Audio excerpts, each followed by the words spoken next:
my name is Catherine Kyle, and I'm going to be talking about the article I chose for my bibliography.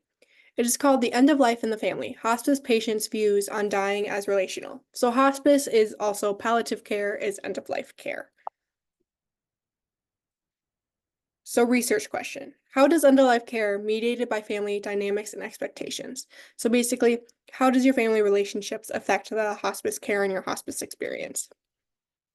So to be a part of the study, you had to be in the palliative care program for at least 10 days. You had to be cognitively present, so able to give verbal consent and in a minimal amount of pain. You're at the end of your life. You're ending your life extending measures that you're taking, so procedures and medications. You're going to be in a lot of pain. So it started with 28 palliative care patients, but it decreased to 20 once the study officially started. This was because people did not want to no longer wanted to participate, and some were no longer able to give that verbal consent that is required. 11 were males, 9 were females. They were all from Australia. They were between the ages of 41 and 80, and 6 who would not disclose their age, but they were above 80 years old. There were interviews given between 20 and 60 minutes in length that were unstructured and audio recorded. So it was basically the patient talking about their life and their family relations. So a lot of them admitted that they went to hospice because the families and the patients couldn't manage their care anymore. The patients felt guilty because the family watched them decline. It is hard, it is difficult to watch anybody that you're used to being able to do everything, not be able to do much for themselves anymore. They viewed being put on hospice as a chance to make things right and being a relief and a solution. Now, they would much rather be home, but for their families and for themselves, they knew that they would receive better care and less detrimental to their family if they received care in a house, like Solvay Hospice House or like in a hospital. So patients in hospice care were more worried about their families than themselves, and the families were more worried about the patients than themselves. This creates a unique dynamic. So the families were really good at voicing some of the things that the patients wouldn't. So like needing more pain meds, needing stuff to make them more comfortable.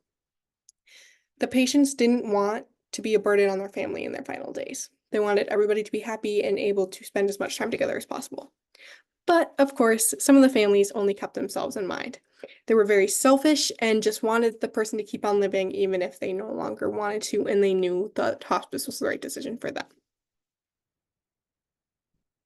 So overall, family is an incredibly important part of the hospice care. It helps mentally and physically with their health and have their final days be incredibly important and happy as it can be.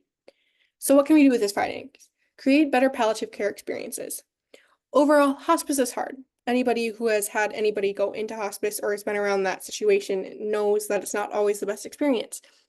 I think that it's important to remember that the mental health is a very important aspect of this, and that they also have this informal relations, so unpaid relationships with people during their final times.